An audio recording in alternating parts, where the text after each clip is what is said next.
Hello student, चलिए एक बार फिर से फिजिक्स की क्लास में आपका स्वागत है।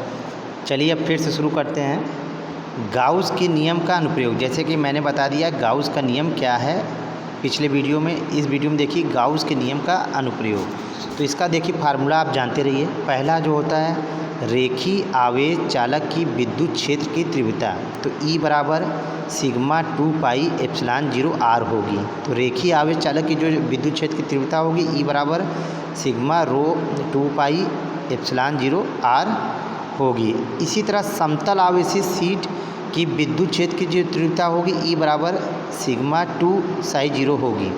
ये तो बच्चों एक नंबर के क्वेश्चन में पूछता है। तो गाउस का नियम जब पूछ देगा रेखीय आवेश की चालक की विद्युत क्षेत्र की तीव्रता क्या होगी, तो आप बस टिक मार्क में दे देगा। तो E बराबर सिग्मा 2 पाई एप्सिलॉन 0 R होगी। और इसी तरह ये सेकंड वाला, यहाँ पे गाउस का अनुप्रयोग समाप्त हो रहा है। अब नया टॉपिक शुरू हो रहा है बच्चों। नया टॉपिक जो है वो है संधारिता। यानी संधारिता क्या है, कैपेसिटर। तो कैपेसिटर क्या है, संधारिता एक ऐसी भौतिक युक्ति है जिसके सिरों पर वोल्टेज आरोपित करने पर, यानी समझिए बच्चों संधारिता एक ऐसी भौतिक युक्ति है जिसके सिरों पे बात हो रही है, सिरों पर वोल्टेज आरोपित करने पर वह ऊर्जा को संचित करता है।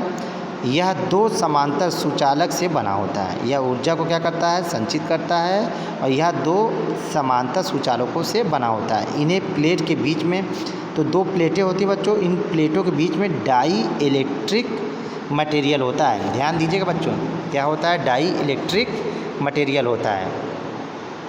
फिर इसी में बच्चों बताना चाहेंगे संधारिता का मुख्य उपयोग। तो मुख्य उपयोग क्या है, विद्युत आवेश अथवा स्थिर विद्युत ऊर्जा। बात हो रही है विद्युत आवेश की, क्योंकि हम आवेश का चैप्टर ही पढ़ा रहे हैं, तो आवेश की ही बात चल रही है हर जगह।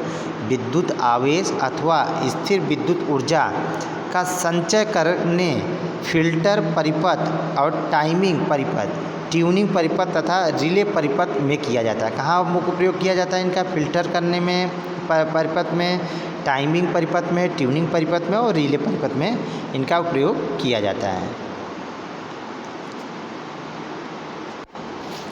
हाँ बच्चों, ये तो था संधारिता। अब संधारिता में ही देखिए इसका कार्य सिद्धांत। यहाँ पे कार्य सिद्धांत के बारे में आपको बताने जा रहे हैं। ये है कार्य सिद्धांत। मैंने यहाँ हेडिंग डाली है, पेज नंबर देखते चलिए 4 में कार्य सिद्धांत।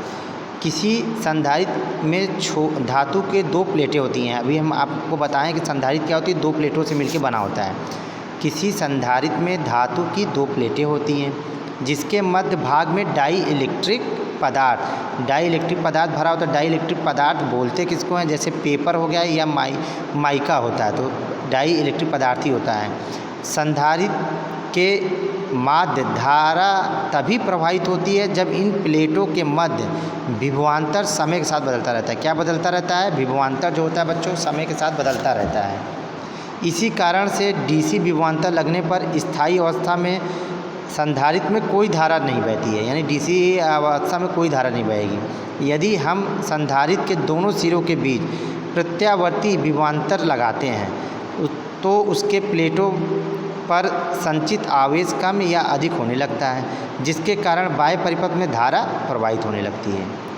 ठीक है बच्चों, तो संधारित्र का उपयोग जो होता है वो विभिन्न विद्युत फिल्टरों में शक्ति गुणांक को बेहतर बनाने के लिए और फ्लक्स पावर को, यहाँ दिया हुआ है फ्लक्स पावर को, और शस्त्र निर्माण आदि में किया जाता है संधारित्र का उपयोग। अब बच्चों बारी आती है संधारित्र की धारिता क्या है और इसका मात्रक। ये एक नंबर का क्वेश्चन है, बहुत इंपॉर्टेंट है, हम एक नंबर में दिए भी हैं आपको। तो संधारित्र की धारिता किसे कहते हैं, किसी संधारित्र की विद्युत आवेश को संग्रह करने की क्षमता संधारित्र की धारिता कहलाती है। मतलब कहने का मतलब क्या है बच्चों, विद्युत आवेश जो होता है उसको संग्रह करने की जो क्षमता होती है वो क्या कहलाएगी, धारिता कहलाती है। तो संधारित्र की धारिता संधारित्र की प्लेटों के बीच की दूरी, उनके बीच प्रयुक्त डाई इलेक्ट्रिक पदार्थ, प्लेटों का क्षेत्रफल और अन्य ज्यामितीय बातों पर निर्भर करता है। तो संधारिता का जो फार्मूला होगा इसे C से डिनोटेट करते हैं, C बराबर Q/V। Q आवेश है, V विभवांतर है। मात्रक जो होगा फैराडे। देखिए फैराडे बहुत इंपॉर्टेंट है, मात्रक जो इसका होगा फैराडे। बीमा तो मान लीजिए पहले सिलेबस में था, तो बीमा आप बता सकते हैं m के पावर -1, l के पावर -2, t के पावर -4, a का स्क्वायर। अब आ जाइए, बात करते हैं बच्चों धारिता की निर्भरता किस पे निर्भर करता है। तो पहला है प्लेटों के क्षेत्रफल पर निर्भर करता है। ये भी एक नंबर में पूछ सकता है कि धारिता किस पे निर्भर करती है। तो पहला प्लेटों के क्षेत्रफल पर निर्भर करती है, यानी जो सी होगा वो प्रोपोर्शनल टू ए के होगा। दूसरा जो है प्लेटों के बीच की दूरी के, तो संधारिता जो होती है प्लेटों बीच की दूरी के विलोमानुपाती होती है या विक्रमानुपाती होती है, ये आप बोल सकते हैं। और तीसरा नंबर है बच्चों प्लेटों के बीच के जो माध्यम पर होता है, तो यह माध्यम के प्रत्यक्ष समानुपाती होता है, यानी सी बिलोंग्स टू ई ए लिखा हुआ है। तो यहाँ पे तो ये हो गया संधारित, और ये धारिता पे निर्भरता इसकी किस पे निर्भर करता है। फिर इसी का आता है अगला टॉपिक जो इम्पोर्टेंट है, संधारित्र का अनुप्रयोग। संधारित्र की अनुप्रयोग कहाँ पे होगा। तो संधारित्र का अनुप्रयोग पहला नंबर देखिए ऊर्जा भंडार के लिए किया जाता है। दूसरा नंबर बच्चों है शक्ति गुणांक को बेहतर करने के लिए किया जाता है। तीसरा नंबर बच्चों है विभिन्न विद्युत फिल्टरों में किया जाता है। चौथा नंबर बच्चों है प्लस पावर एक शस्त्र निर्माण में किया जाता है।